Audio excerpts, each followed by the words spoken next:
radio show with your host, Lonnie Clark. We stand together and accept that we now live in a world transformed by Fukushima. Monday, Wednesday, and Friday from 8 a.m. to 9 a.m. Pacific Standard Time here on UCY.TV radio. We relentlessly engage every ear that listens. We expose and confront the complete lack of accountability for the nuclear industry. Consider social engineering programs who view our bodies, minds, and souls as assets on a balance sheet. We discuss vital current issues, interview activists, and engage our audience in an effort to allow all voices to be heard.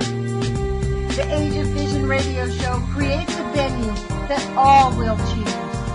We encourage our listeners to reclaim their power and their courage to take action and save our planet from the ravages of greed and indifference.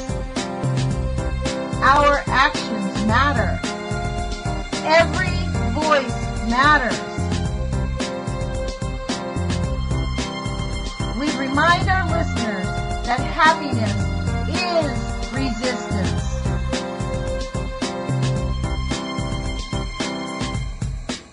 Love is greater than fear.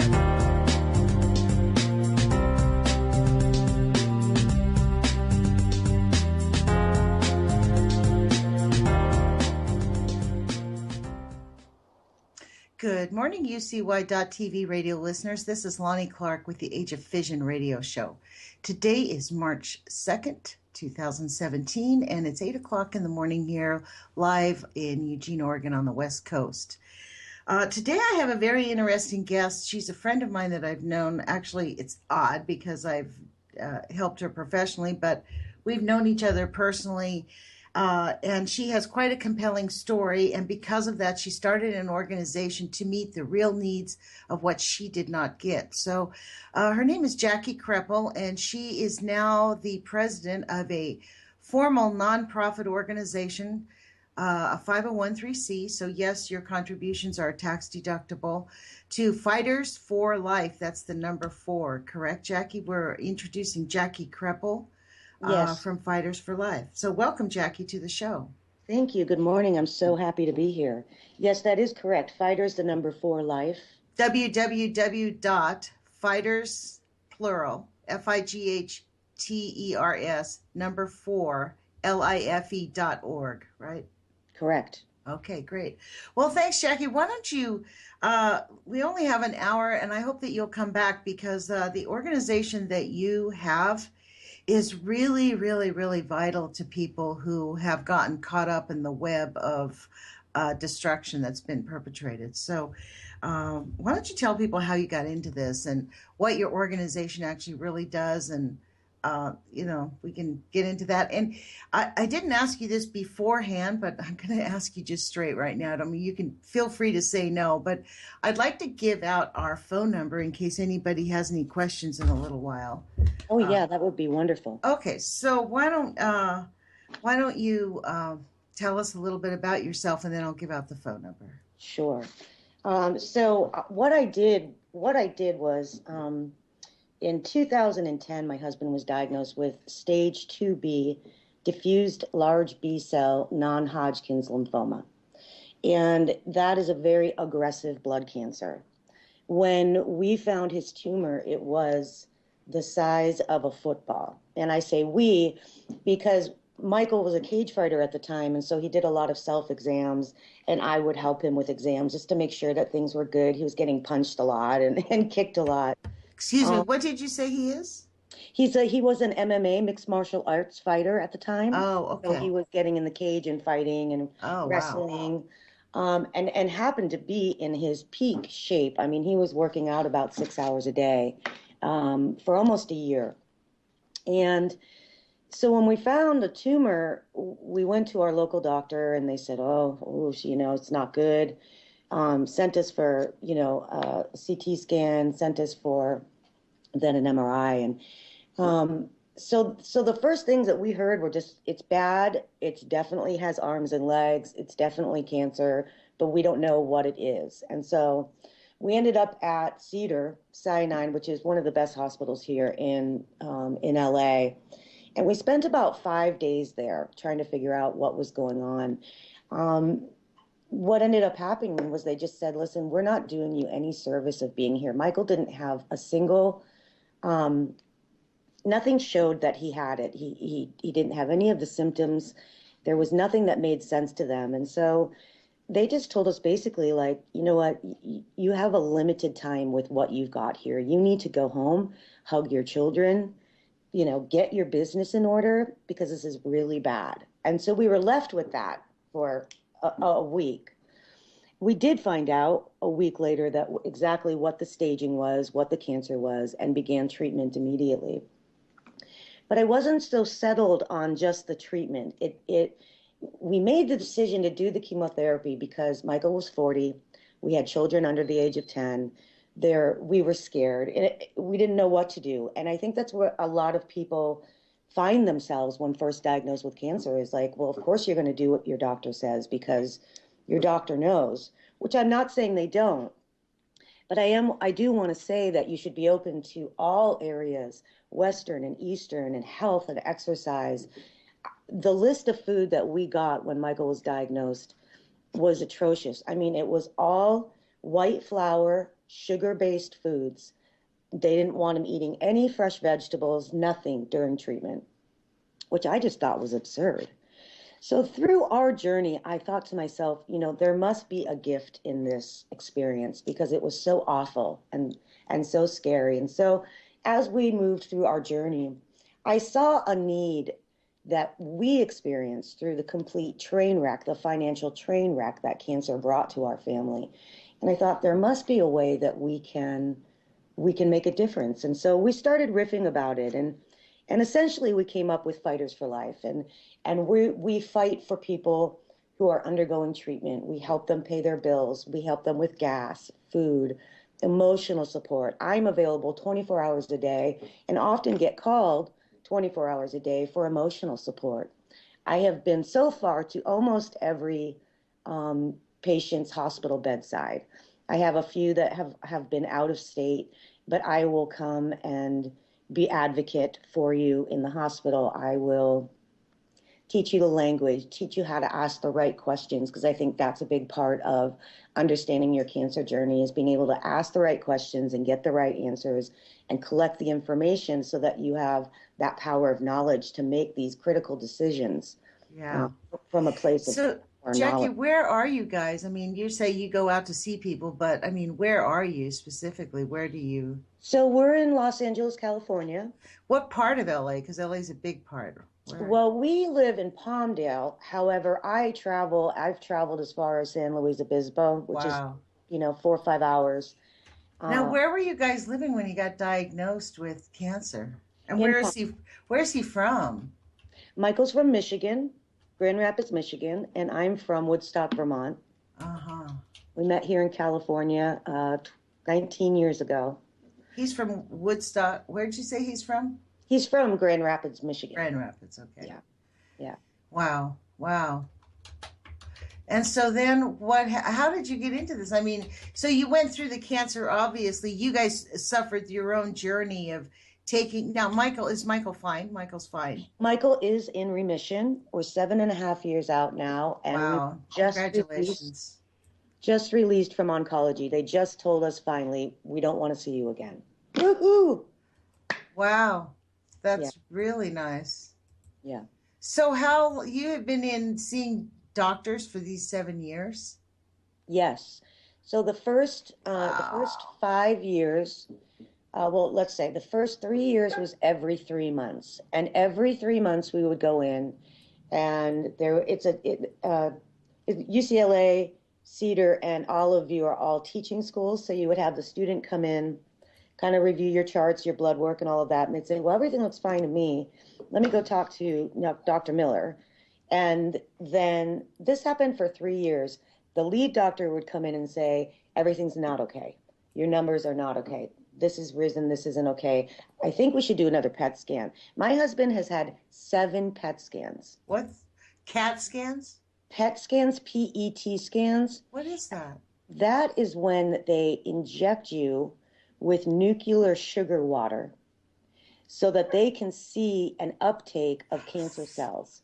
So basically, what they do is they inject you with the nuclear sugar water, and since cancer is attracted to sugar, that sugar goes immediately to your cancer cells, and the nuclear lights it up. What So the? yeah, What? yes, that is a main way that they can see These a guys are large. Mengelas. We have a culture of Mengelas. And it's interesting, Lonnie, you'll love this one because they actually bring that vial out, that injectable vial in a metal casing and then inject that into your body. Wow. Yeah, 7, which is crazy. So for the first 3 years we did that. And then after that, we went to every 6 months until after the 5-year mark, and then we went to once a year. And now we've just been released. Now, in addition to that, Lonnie, the R-CHOP chemotherapy regimen that they used on my husband had a chemical in it that was known to cause heart damage, and it did indeed damage Michael's heart. So he has to deal with that now as well.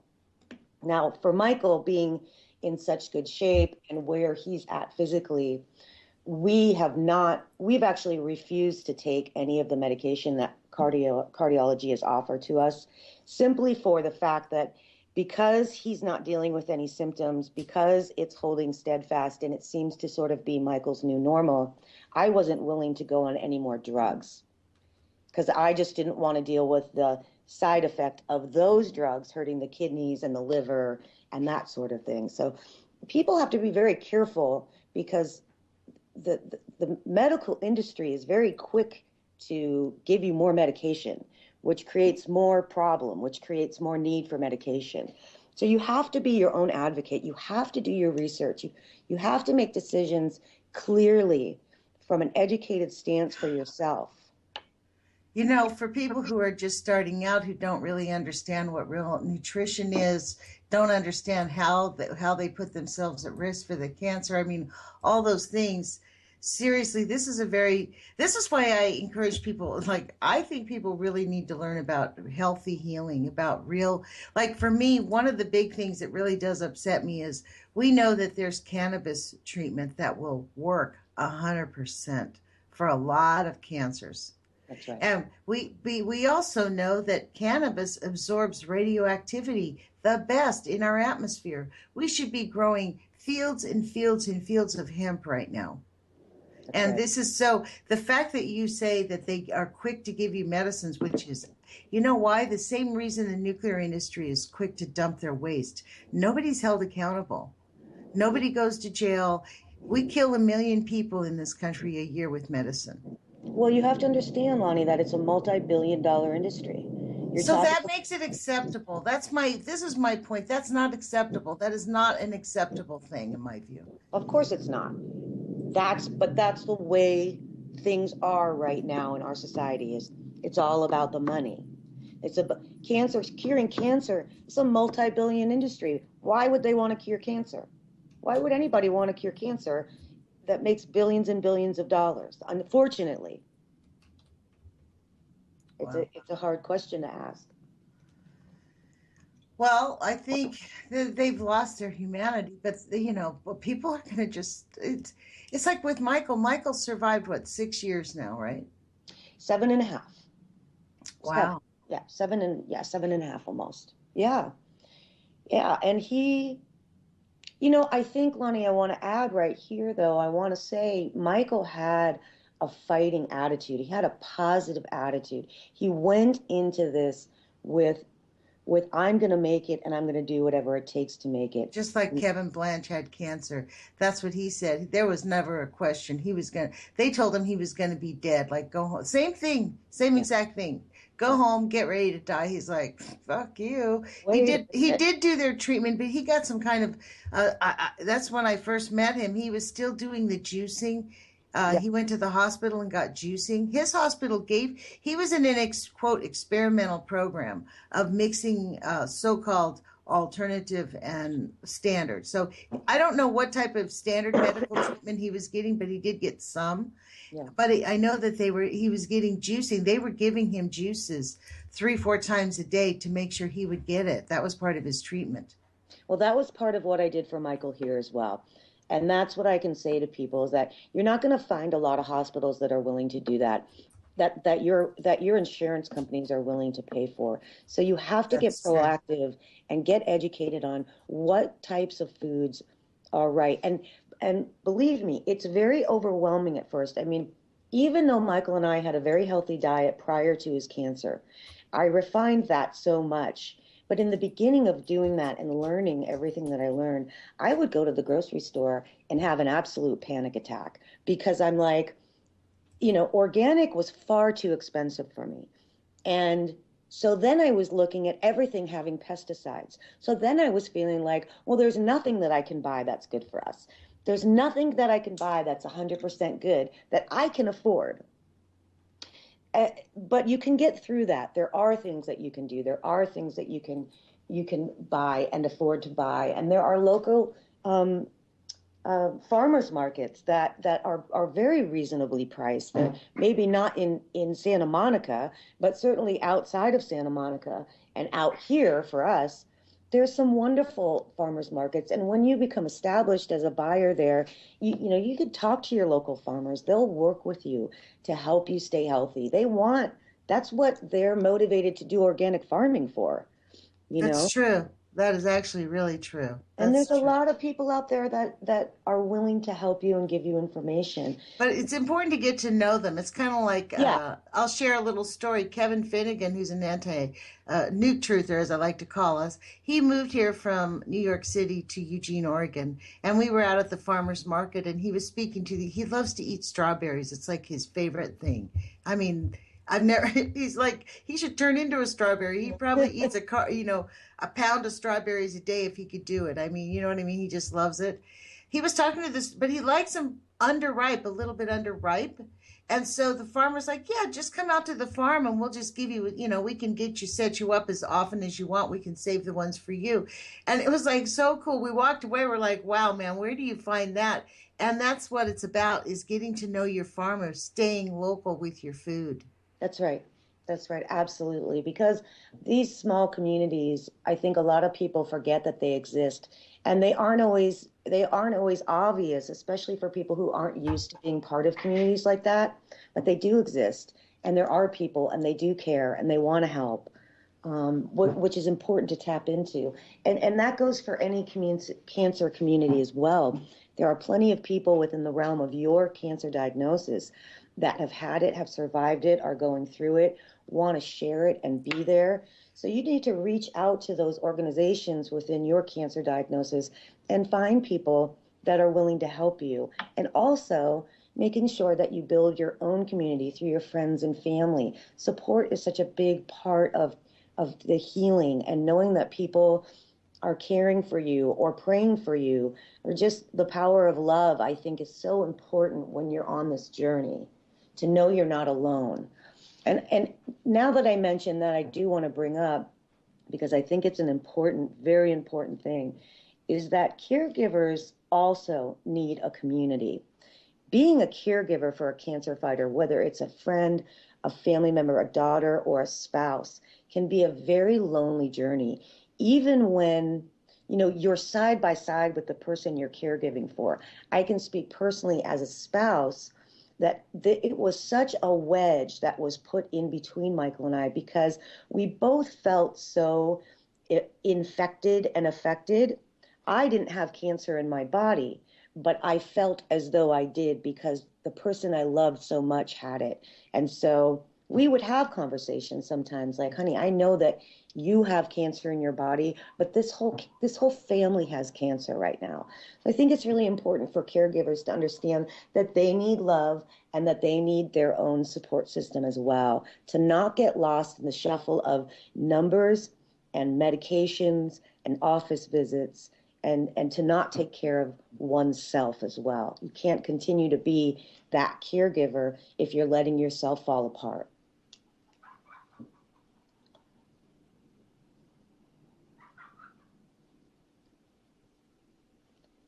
Are you there, Lonnie? I'm sorry. I wanted to make sure that I muted the phone so I wouldn't talk over you. Oh, I that's have a tendency to interrupt people, so I like train myself to mute the phone, mute the microphone so that I don't talk over you. I got it. I got it. Uh, So, yeah, community is important for both yes, caregivers it is. and And do and you have one? Is there one near you that you've joined, or is there any kind of organization that is available? There must be, Jackie. There. they're everywhere, and that's why I say with whatever your cancer diagnosis is, start by going to the website. For us, it's the National Lymphoma Association, but there is a website for everybody, every kind of cancer. So, okay, so let me ask you this. I just posted your on my Facebook page. I Hmm. posted something that said that you were going to be live today, helps families pay for living expenses for cancer. Kevin Blanche posted on my page, none of them help me. So, That's right. Well, this no, is a he's big talking reason. about your organization did not help him. So, what kind of people do you help? Because I don't think he probably ever reached out to your organization and he probably didn't know about you I because don't you know were that we brand new. existed when he did it. Huh?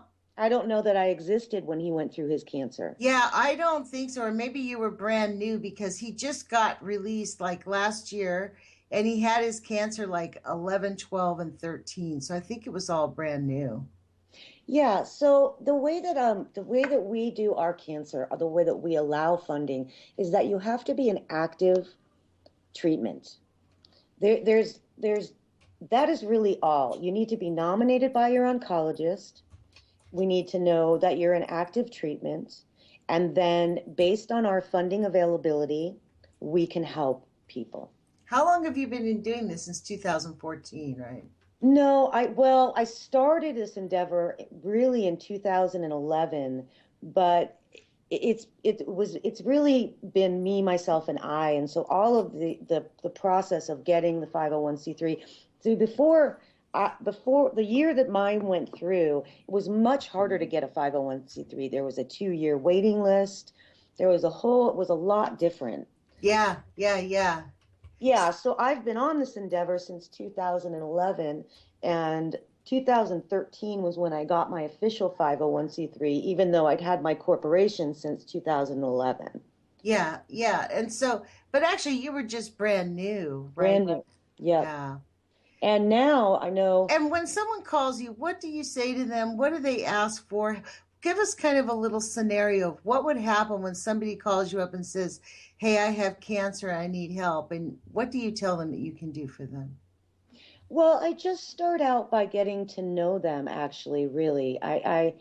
For me, it's important to understand somebody's story and to hear where they're coming from and to understand who they are, and then to find out where they are in treatment, what their needs are, what their family size is, where they're located, to immediately give them other organizations, not necessarily for money, but for support and information. And then it's an application process. They need to fill out the application, be nominated by their oncologist. I have to contact the oncologist to make sure that that's actually happening and this person is who they say they are.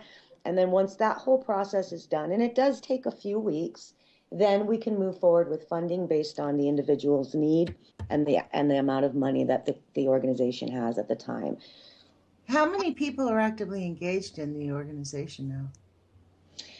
Well, it's still mostly me, myself, and I. I have people on the outskirts that I've talked to most recently who have had colon cancer or rectal cancer that are starting to come forward to want to help be coaches. Because as I move forward with the organization, obviously, which will be very hard for me, I won't be in the front lines as much. I will be needing to run everything. So I'm going to make these pockets of people available for specific diagnoses to help people walk through their journey so that they can have somebody who, lived it and continues to live and have success with it.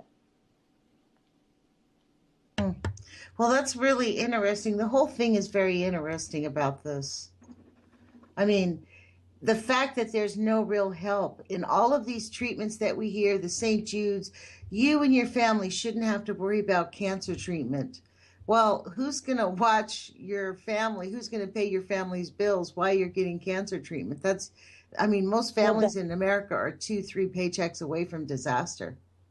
that's right. And that's something that Michael and I faced. We faced a huge financial burden. We were evicted from the place we lived during cancer. We had to find another place to live. It took us. I think we're still not completely out of debt with cancer, but we have spent the last 2 years paying off a lot of the debt. And thankfully we can now as we're back on our feet. But you have to think 7.5 years from day of diagnosis to go through the absolute financial train wreck and then finally start to crawl back out of that. It's incredible.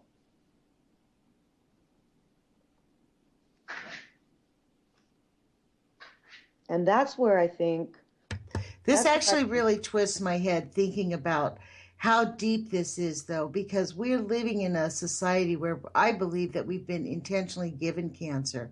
Like they injected your husband with radioactive contaminants, with radiation, right?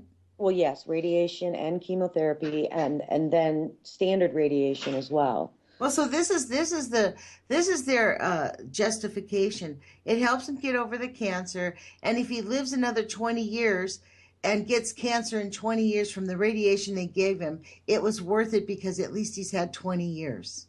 That's right. That's exactly right. That's how they look at it. You're just buying time. And I think they don't believe in real cures then. Like they don't accept. This is the thing, these studies about cannabis curing cancer is 100% real. We have not had cancer on. I think it's all related to nuclear radioactive contamination, Jacky. Seriously, and I don't think it's a radical idea. We have been literally bombarded. And so the whole denial that you're just buying time once you get cancer, oops, it just happened. How does it just happen?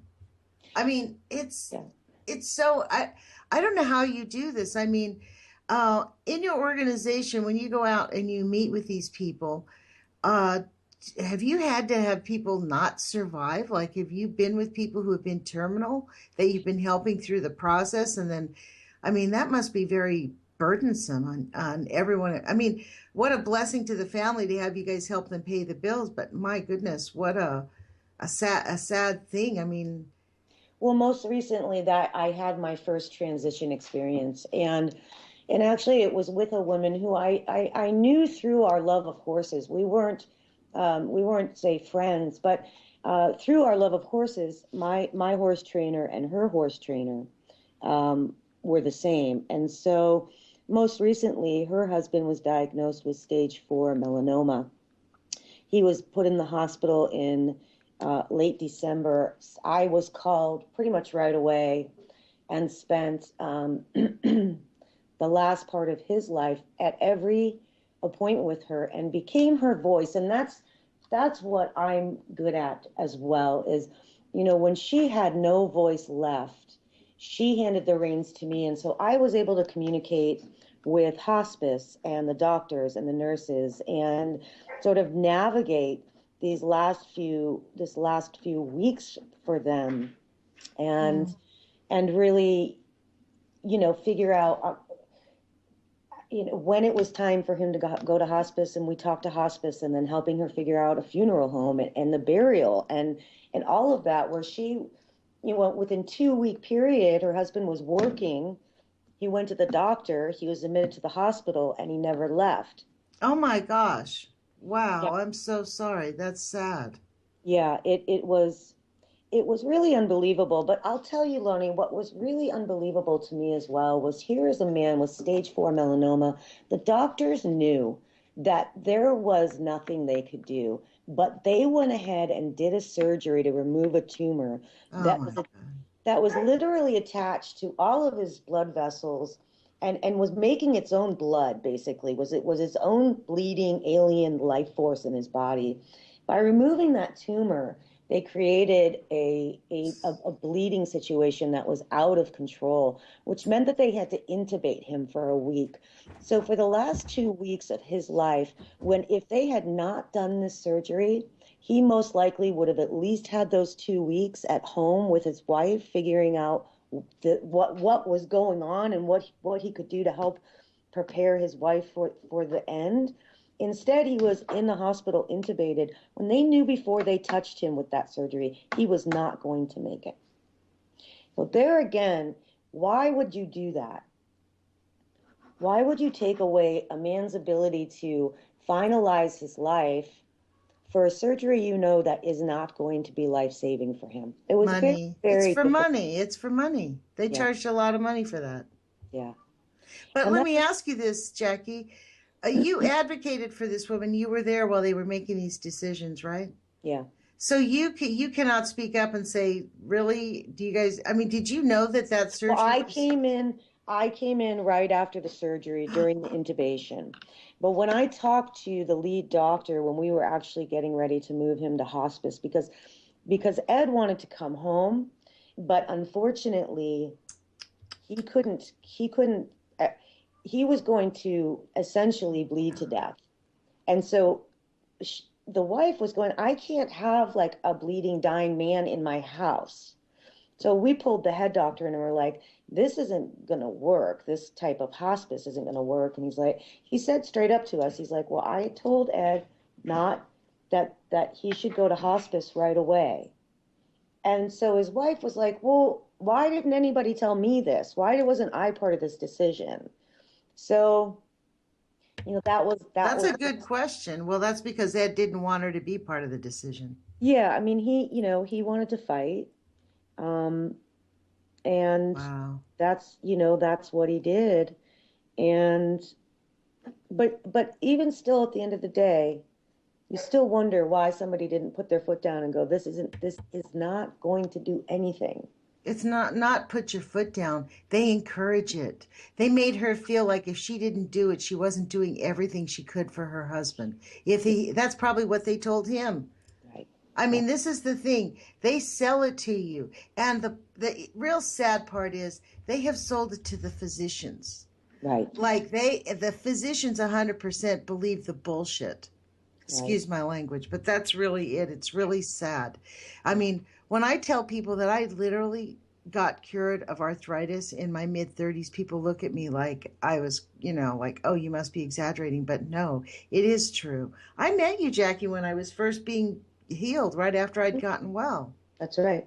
And so, like, I was still in process seeing Dr. Bob. You heard me talk about Dr. Bob all the time. Yeah. Yeah. Dr. Bob Heron, because he literally, the treatment I got from him changed my life, and it changed my attitude towards when I see a doctor.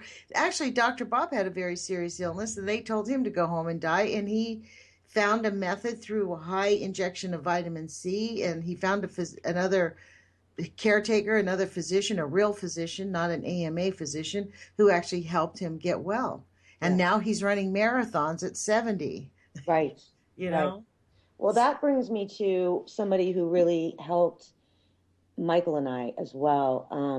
His name is Russ Scala, and he runs the Institute of Natural Medicine and Cardiovascular Research in Florida. And he believes in individual protocols. I mean, he believes that it's not possible to treat any human the same and expect the same result. We are cellularly That's different. exactly We're right. not the same. And so you have to treat the individual. So when he took us on, and we worked with him also doing vitamin C and B. What he did was he tested Michael's saliva to see where he was needing. We ended up doing B12, B complex, and glutathione. And I did injectables for Michael for 2 years. And I believe that was a huge part of bringing Michael's body back and keeping it strong during all these treatments. Absolute. Wow, and so Michael now is healthy and vibrant. Yeah, he is. He goes to boot camp, works out every morning at 5:30. He is in shape. He's healthy. We continue to eat healthy. Although we have relaxed a little bit, before, during treatment, I didn't allow any red meat. There was hardly any chicken. We did fish and vegetables and mostly, really mostly salad and all of that. And we sort of, Do you guys still eat fish? not so much, Good. not with the pollution in the ocean. No, not with what's happening. No. The big F word, the one that we don't. Now, Jackie, are you going to be doing anything for 311 on Fukushima Day to raise awareness of that it's still ongoing? Because I think we need to do that, especially people who are victims of cancer. Because I mean, Michael got his cancer. When was he diagnosed? 2010. Right. And so, Interestingly, just recently, a guy that he grew up with was just diagnosed with the same cancer, which I found interesting. So wait, which guy a guy that he grew up with? Correct. In Michigan. And you're talking Grand Rapids, Michigan. Correct. So Yep. this is where my little brain goes. People want to know how it is I find out this research stuff. Like this is what piques my interest. I go to Google Maps and I'm going to Google Grand Rapids, Michigan, and look up the nuclear power plants to see what's there, what happened, because something had to have happened. I guarantee you it's related to nuclear. Guarantee it. It's nuclear. I honestly, near Grand Rapids, because the Googles will give you this information. It's actually pretty interesting. I mean, it's actually shocking. Yeah. Okay. So there's one actually very close to Grand Rapids. It's called Palisades Power Plant. Okay. And it's right there. Yep. So I wonder if that Palisades, I think Palisades has had some very serious problems, as a matter of fact. My little memory of information on it. I mean, look, when you see somebody, it's not interesting, it's a clue. Right. So I bet you 2-1, if you guys go to all of his little classmates like they did in Bridgeton, this is how the people in Bridgeton, Missouri discovered that, oh my God, they buried this nuclear pollution right here on the lake, and it's been leaching into the lake and coming into our homes. Some of these homes, 1 or 2 of the homes are over 300 counts per minute. Look up Simi Valley, California. There's a huge Yes, outburst of children cancers there. San Luis Obispo, California, same thing. Well, in Simi Valley, I mean, it is 100% caused. There's 2 things. We have the Santa Susana, and that was the very first nuclear meltdown in Simi Valley in the United States. There you go. Yeah. And they didn't tell anybody about it. That's why Michael Lind, and they built Chatsworth on top of it, basically. Now, Michael lived in Simi Valley as well for a few years. When did he live there?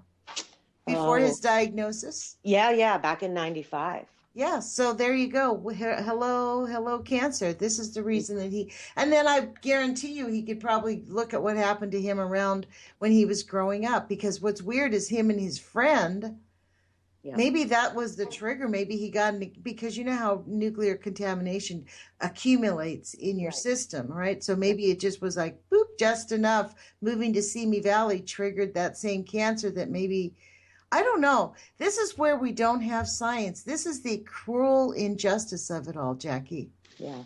I mean, we need our scientists to be free. Yeah. We need them to be able, like for your doctors to say, oh, yes, we have to inject nuclear radiation into your system so we can see where your cancer is. We're going to give you cancer-causing agents so we can see where your current cancer is, so we can kill the current cancer, and then in 20 years, we'll deal with that cancer later on. That's right. And by then, we'll have better cures. That's right. And don't worry about it, because everybody's getting cancer, so I don't know why you're alarmed. Because everyone's going to get it. It's what we got now. Too bad. Get used to it. Adjust. Right. Well, now I just read a new study that colon cancer is on the rise in young adults. And actually, cancer itself is on the rise in young adults. And that's a very interesting age to get cancer. It's a very difficult age to get cancer because most of your young adult friends haven't thought about mortality, aren't even in the Richter. They're still driving 80, 90 miles an hour down the side streets in their car. They just haven't, they don't have the maturity to face a potential fatal disease. And so young adults are left to really fend for themselves in terms of support, emotional support. There is actually a great guy on Facebook called Cancer Sucks. He's a big supporter of the young adults. He's got a lot of great information, a lot of great stories on there. I often just pop in there to read what's going on. So it's important for young adults to seek out young adult forums for help because, again, that's a really tough age to get cancer. And we are seeing a huge rise in cancer in young adults. And also, young adults. Do you have a link for that on your website? I don't have a link for his Facebook. He's on Facebook. Cancer Sucks. Okay, that's pretty easy to remember. Yeah, yeah. Well, we're also dealing with cell phone usage and cancer being caused by that. A lot of young adults are showing up with breast cancer, and a lot of that is because they keep their cell phones. Yeah, the in their EMS. bras. Yeah. Yeah. Well, and actually, even our little headsets, our microphones, you have to get air tubes microphones. You want to make sure that you're not sticking the electronic EMFers right into your ears. I recently found out about that because I do a lot of interviewing, and it really makes a huge difference. I can feel the difference in my ears. Absolutely. There's a lot of things. This is a thing here, Jackie. There are many things that we can do. Yes. You know what I mean? It's not like we are just subjected to anything. We are being subjected, but it's like Heidi Lambert and I were talking about yesterday. We are living in the toxic stew, and we need to face it. And we need to figure out how to thrive past it, not just survive, but thrive. I think that's why Michael probably gets up every morning at 5:30 and works out, because he wants to do more than just survive cancer. That's absolutely right. Yeah. And we can, and we are doing it. And so, look, in terms of with the Fighters for Life program, how do people get in touch with you? Why don't you give some numbers out? Is there any phone numbers, or do they just go to the website, or what do they do? Sure. They do go to the website. That's the best way to contact me for your original contact. However, my phone number is available, area code 661-390-8410. But you can always contact through the website. That's the best. Also, I do have an email, Jacky@fightersforlife.org. Jacky? That is correct. Thank you. Yes. Yeah. Yes. And we're also involved in the Amazon Smiles program. So if you're interested in picking our organization to donate to when you purchase on Amazon, we also are part of a couple of community programs through Ralph's and through Food for Less, where you can get a community card, and when you purchase, they give 3% of any of your purchases to our organization. So we have a few different ways you can go out there. I do also have a GoFundMe under Fighters for Life. That's an ongoing GoFundMe. So, Jackie, let me just put this out. I don't mean to sound crude, but let's be clear. Your organization is not gangbusters making millions of dollars, is it? That's correct. So far, we've made between 10 and 15,000 a year, and which is really basically not even. You don't even have to fill out a Form 990. You just fill out the 990N. That's correct. The IRS considers it a minimal.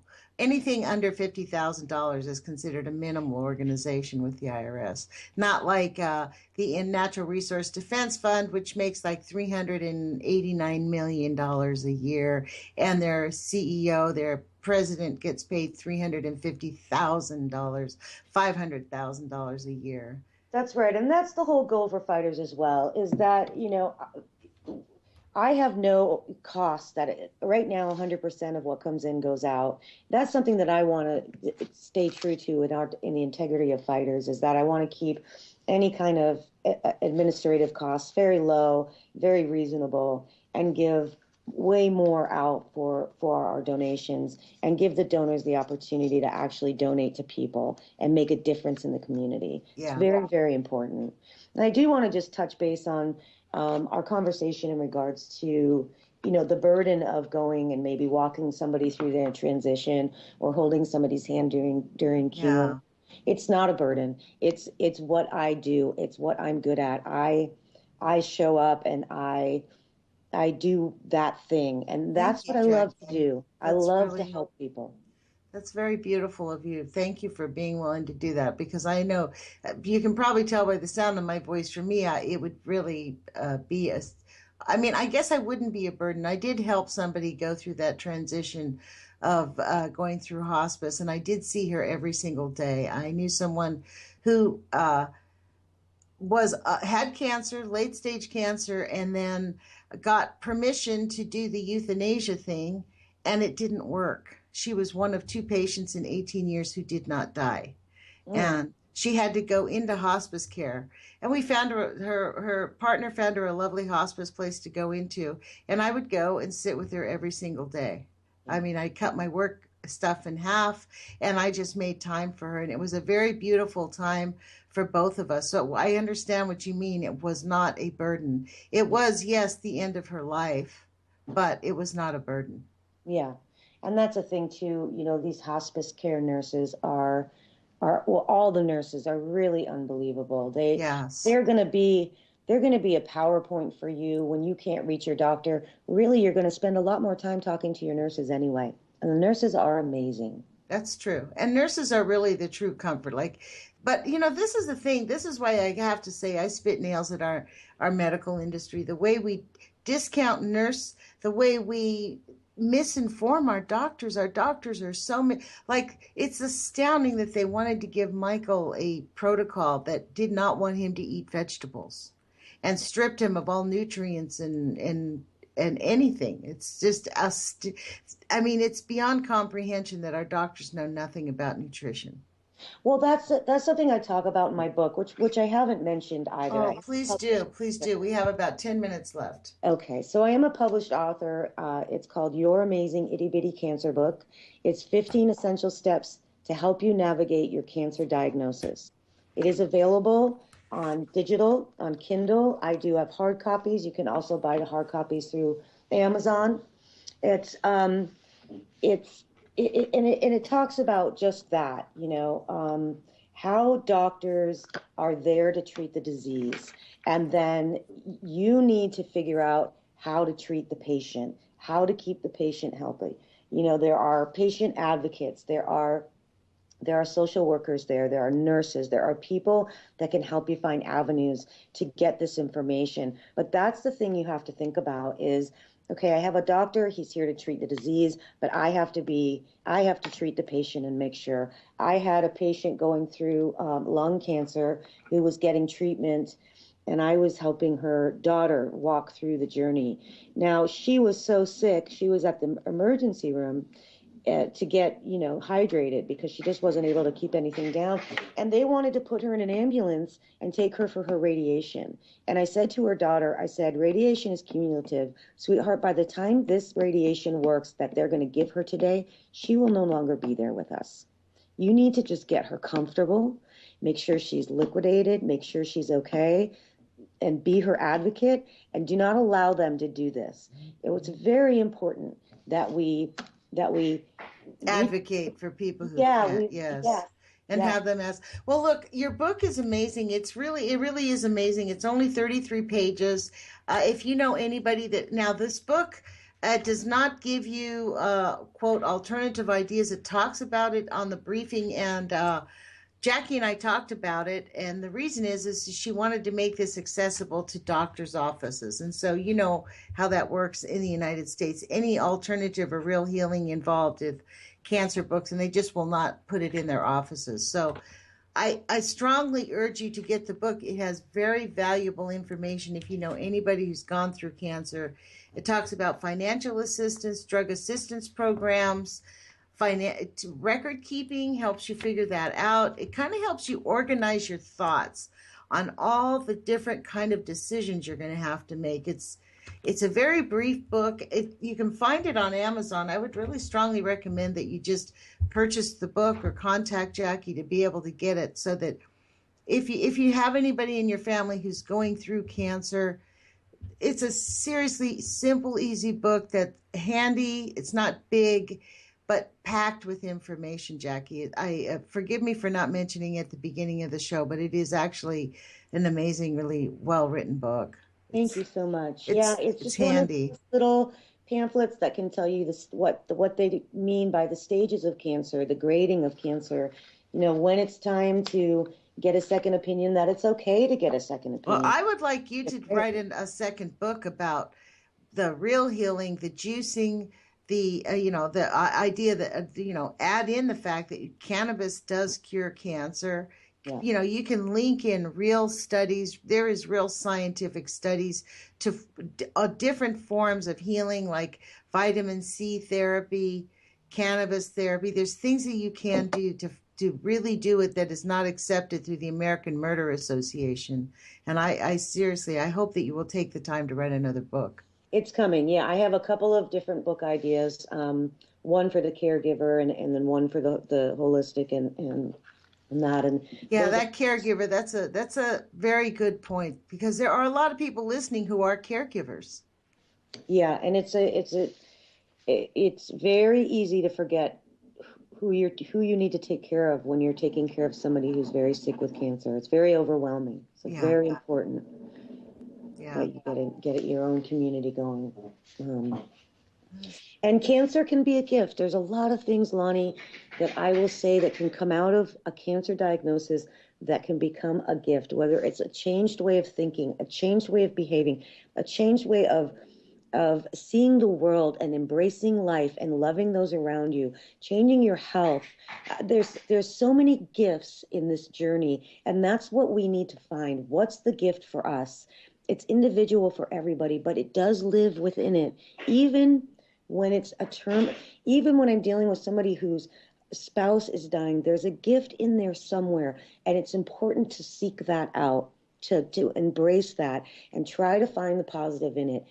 It's as with anything in life, we always need to look for the gift and learn from the experience. And I think that that's very valuable to take away from any kind of terminal or debilitating disease or journey that you're on, whether it be physical or emotional. Just really trying to embrace that gift and learn and grow and become better from it.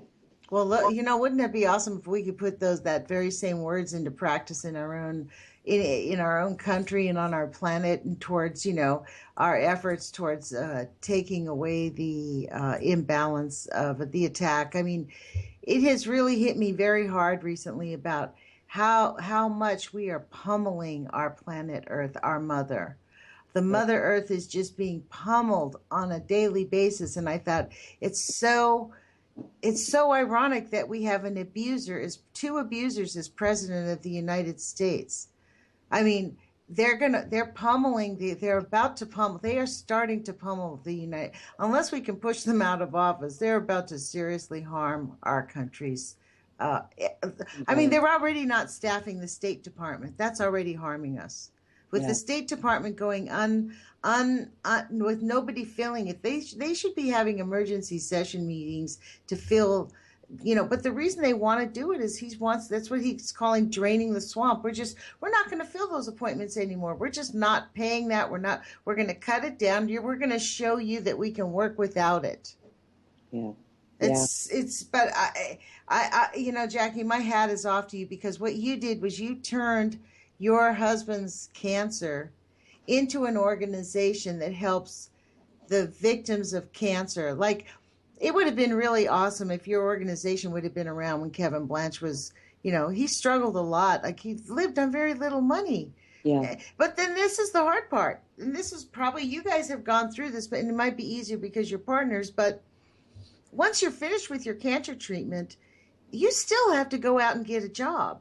You still have to figure out a way to earn a living. It's not like, okay, so you spend a year and a half, 2 years in emergency, in and out of cancer and, piling up debt or being on Medicare, because if you're poor enough to be getting free medical assistance, usually you can get $300 or $400, $500, $600, maybe $700 assistance to scrape out a living on. So you get through that period, and then they say, yes, you're cancer free, and you still have to go get a job now. That's right. Picking up the pieces and bringing your life to being normal is a challenge, but it is doable. It just takes a little bit of footwork and thought.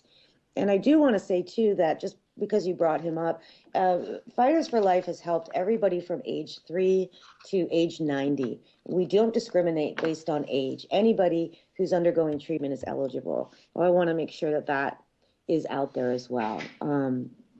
And yeah, you do have to pick up the pieces. Some people are able to sort of maintain their job just enough through treatment that they have something to go back to. But some people find that the gift of what cancer brought them is to actually start a new career. Go out and become a health trainer because that's what got you through your cancer, or move through into being a nutritionalist because you learned so much and you want to give back to people. So there are avenues to find new ways to make income and make money through your cancer journey, I think. That is awesome. I mean, I have to say, Jacky, it's a breath of fresh air to talk to somebody who is inspiring and optimistic. And every repose that I give you, every response is back. It's like you just have an optimistic point of view. And I want to thank you for that, because that's a gift. That alone is a gift to help us learn. And in fact, that is exactly how we need to live our lives. I mean, I think I shared with you the book, The Four Agreements. I mean, that's really what the Four Agreements is about, is, embracing life at its fullest and really enjoying it. Yes, we are having some very serious challenges because the world is where it's at right now. That's the reality. That does not mean that it's all death and gloom. It doesn't mean that we can't push back. We can't find the solutions. I truly believe that we can remediate our Mother Earth once, I personally think that it's got to collapse before we get to that point. But once we get to that point, I think that we're going to band together and go, you know what, let's just save our planet and let's do what we can to protect the gift of life, because that's what we have on this planet, is the gift of life.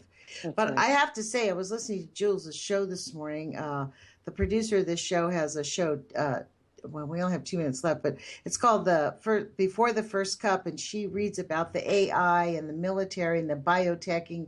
And I it's funny, I can't even repeat the stuff that she says, because some of this information is just so shocking and mortifying. It's like they're Mengele on steroids, and they really don't care if we die or get cancer or whatever. We really literally are assets on their balance sheet. That still does not mean that we can't enjoy our life. We can't fight back, and we still have the ability to thrive beyond survival. We do, and we have to keep hope. We have to keep moving through and getting educated and learning and growing and figuring out new ways to be empowered and to empower others and to stay positive.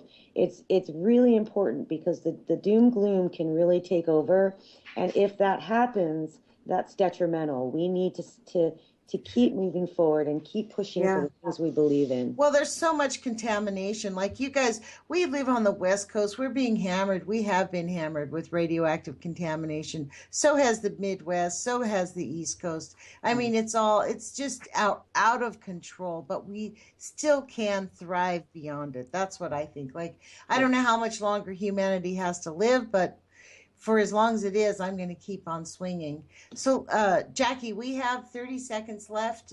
You've been listening to Lonnie Clark with the Age of Fission with my guest, Jacky Kreple, www.fighters4, that's the number 4, life, FIGHTERS, 4, LIFE.org. And put your courage feet on. Take some action. Do what you can, because we need to lean into this, and put your courage feet on. Talk to you guys later.